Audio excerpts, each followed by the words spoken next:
Brasília chamando, vamos imediatamente então à capital federal. Senador Flávio Bolsonaro fala neste momento, atualiza o estado de saúde de Jair Bolsonaro. Vamos acompanhar. E hoje foi um episódio mais drástico, em que o soluço dele foi aumentando. Ele, quando às vezes pela repetição, ele diz que trava o diafragma dele. Ele teve um episódio de vômito a jato, né, com força, que ele ficou quase 10 segundos sem respirar. O jeito que ele conseguiu de aliviar e voltar a respirar foi fazendo isso, com vômito forte, né, com tontura, uma pressão muito baixa. E aí, graças a Deus, a Michelle estava lá perto dele e conseguiu rapidamente trazer ele para cá. Ele está lá estável, mas não está com a cara boa, bastante desidratado. Não falei com médico nenhum, mas o que ele me disse é que ele vai precisar passar a noite em observação aqui no hospital, né? E não precisa nem ser médico para assegurar que muito do que ele está sofrendo, que ele está passando é a questão psicológica, o desgaste, é o massacre do dia a dia, né? É uma tensão o tempo inteiro, né, que fazem sobre ele, né? Todo momento que eu vou conversar com ele repetidamente desabafa, reclamando, né, com relação ao que aconteceu nesse linchamento que ele sofreu no Supremo Tribunal Federal, como que se defendendo. O que eu tenho a ver com 8 de janeiro? Não é possível, esses caras não conseguem enxergar, eu estava fora do Brasil, não admito, você está respondendo por isso, não tem nada meu. Isso na verdade, uma reação de uma pessoa normal, de quem está indignado, que sabe que é inocente, né? E eu queria pedir aqui de público, né? Porque, mais uma vez, eu tenho para mim que há muita questão emocional, massacre o tempo inteiro em cima dele, policial cercando a casa como se ele fosse fugir em algum momento, abrindo mala do carro da Michelle na hora de levar a criança no colégio, para mostrar que não tem ninguém num capô de um Fusca, né? Um lugar que mal cabe um animal.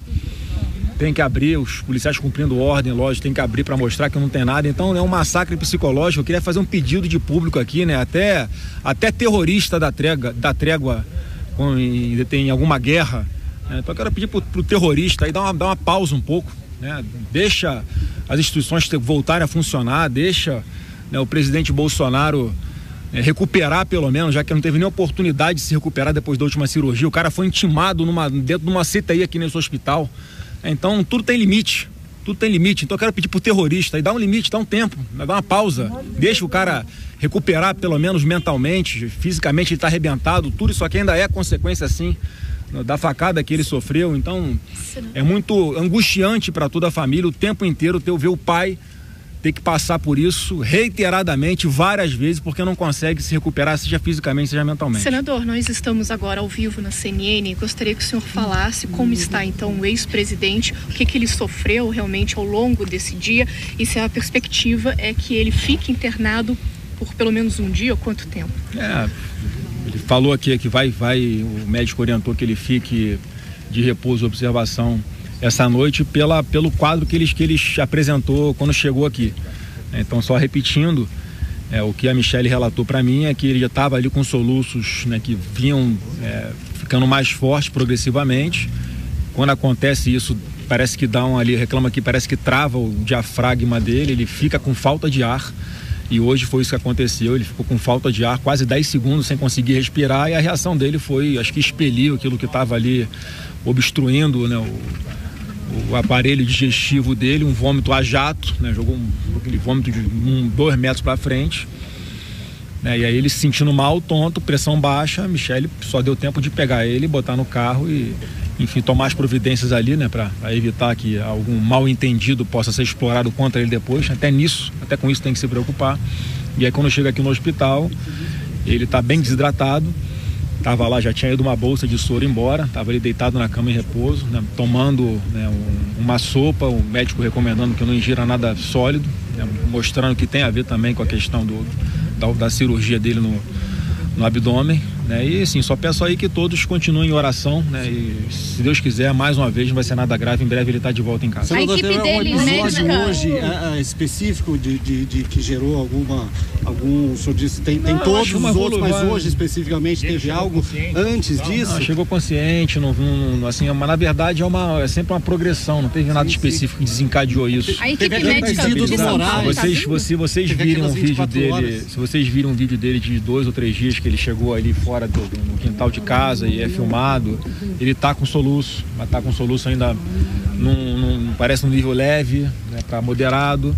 E aí isso vai evoluindo e começa a ficar com soluço de uma forma cada vez mais forte e prende a respiração mesmo, e a defesa dele é isso. O médico vem, São Paulo tá vindo. Não sei se o médico tá vindo, não perguntei ali, tá? Mas ele tá aqui em observação. O senhor poderia nos falar quais exames exatamente ele passou hoje? Eu não falei com o médico, tá? Eu falei ali com a Michelle, conversei com ele um pouquinho, fiquei um pouco ali, né? Pra dar um apoio moral. Tá melhor, obviamente. Mas é sempre um susto pra família, né?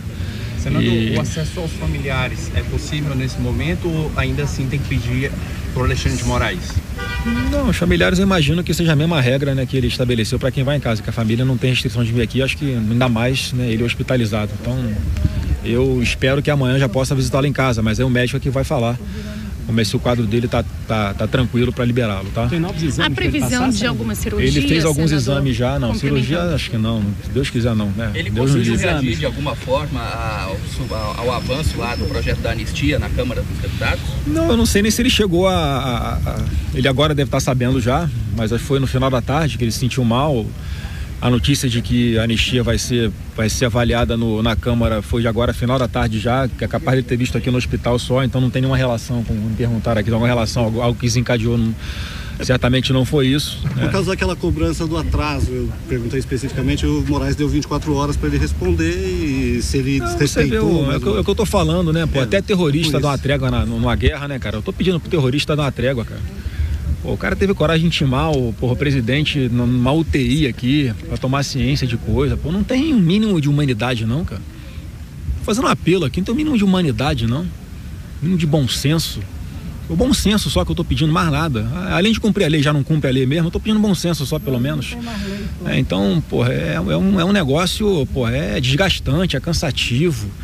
Sabe, pegar um cara que não fez nada de errado, um cara correto, honesto, e tratar desse jeito como se fosse um marginal. Só os crimes aí que ele foi condenado agora foi um grande teatro que o Alexandre de Moraes armou pra cima dele, pô, inventando crime, distorcendo legislação.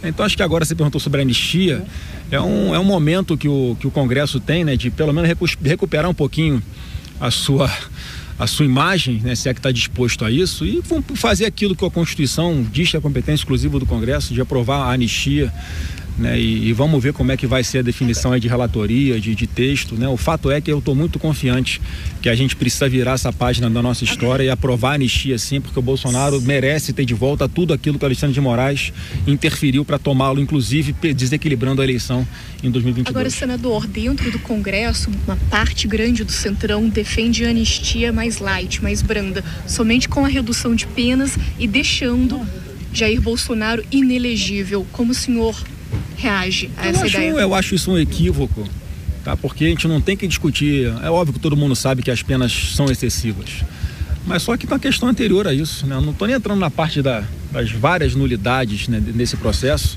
né? Eu fico lembrando o Zanin, quando advogava para o Lula, argumentando 1 ou 2 nulidades, a questão do foro, a questão da suspeição do juiz, né, que o julgou, e o Zanin podia escolher mais de 10 nulidades aí, né, para honrar pelo menos a história dele como advogado, mas sentou na cadeira de ministro, parece que está ali a serviço do Lula, e eu acho que o caminho que a gente vai ter com essa anistia, para te responder, é porque as pessoas não estão respondendo pelo crime correto.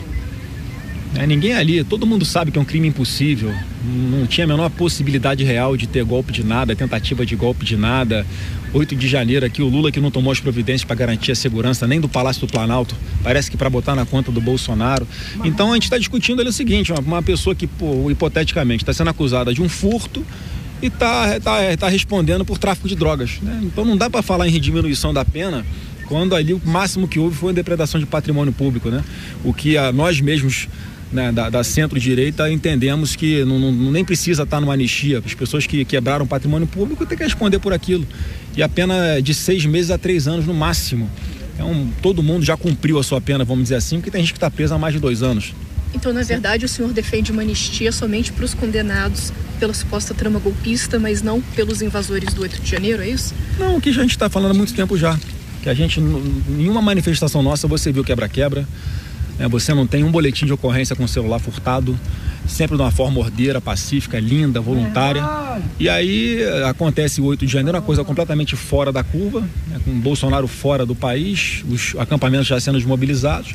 A gente sempre defendeu que houvesse, não houvesse a impunidade para aqueles que promoveram esse tipo de quebra-quebra que nós nunca incentivamos. Né? Então a anistia tem que haver, por isso que eu estou dizendo. As pessoas não estão respondendo pelos crimes corretos. Simplesmente isso. A gente não vai admitir isso. A gente quer que inicie o processo de votação do texto, seja ele qual for nesse momento.